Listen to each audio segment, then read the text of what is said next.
Hi, this is Lucy from Succeed Now. So today I'm going to be talking you through my struggle with anxiety, how it first came about in my life, and also how I realised it was anxiety and then the support that I got.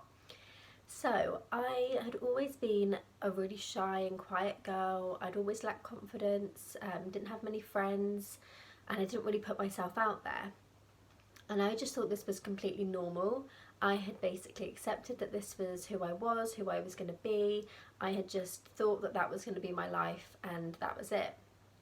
And it wasn't until I left college and I started work that I realised maybe there was a little bit more to it. I began to experience panic attacks in work. I began to feel really high fear and panic when in public places. And basically the day came where I was in a supermarket with my sister and she left me alone in an aisle. She wandered off to go and do her shopping, and it triggered a huge panic attack for me, the biggest one that I've ever had.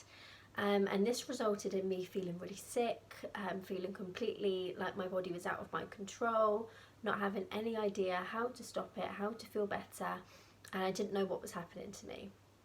And that is the day that I realised that I needed help and that I couldn't do this on my own, that it was more than what I'd originally thought and that it was something quite serious. So back then, this was about 4 or 5 years ago, mental health wasn't as big as it is now, it wasn't as talked about.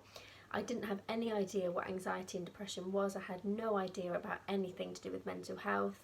I felt like I was completely abnormal. I felt like I was the only one that felt this way. I didn't know who to turn to. I didn't know what to do. I was even too embarrassed to tell my parents or my friends. I just didn't want to tell anybody. I wanted to keep it all to myself. So finally I made the decision to call the doctors, and I basically just cried down the phone. I didn't know what words to use. I didn't even know how to explain what was happening to me or how I was feeling. And the receptionist luckily just said, come and see a doctor tomorrow and you can talk to them about it.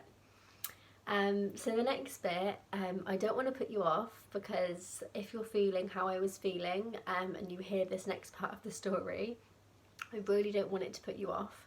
So please just know that this probably won't be your experience. I maybe just caught this doctor on a bad day.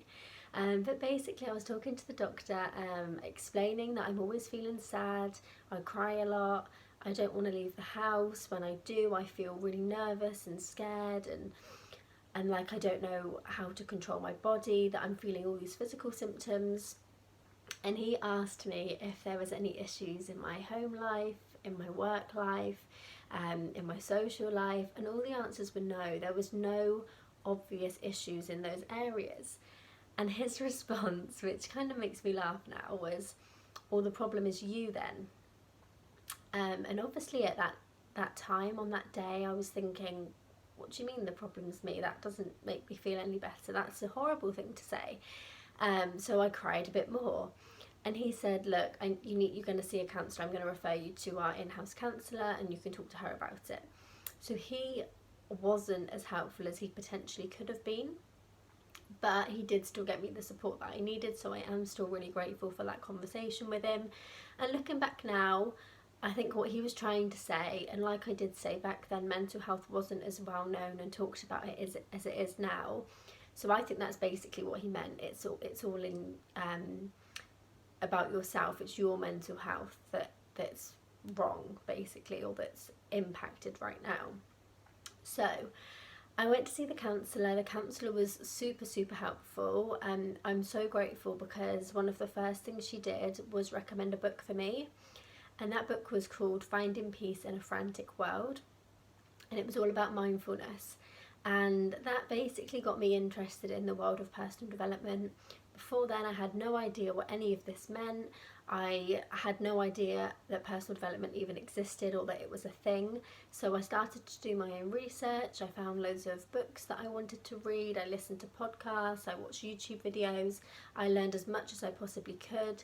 And then I started adding that into my life. So just emphasis on the point there that I added it into my life. So just reading the material, listening to the books or the podcast isn't enough. You actually need to add those things that you learn into your daily life. So by creating a morning routine or an evening routine, or a toolkit that you can use in moments of high anxiety, or daily habits that you want to do every day. And this for me has evolved over time. I started really small with 1 or 2 habits, and I've built it up to what it is today. And it's just about learning what works for you. There isn't a one size fits all anxiety toolkit. It's going to be different for everybody. And over the next few weeks, I'm going to talk to you a little bit more about a few different techniques that I have tried, that I've used, that have worked for me. And you can pick and choose which ones you want to try, see if they work, and if they do, then you can use them.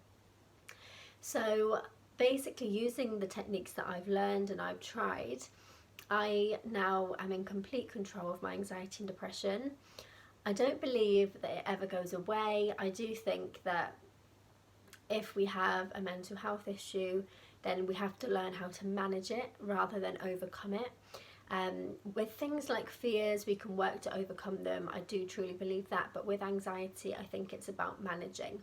So I will help you to support you with your anxiety by creating an anxiety toolkit full of techniques and tools that you can use in moments of anxiety when you need them, just to help you get back in control of your body, to find some calm and peace within yourself.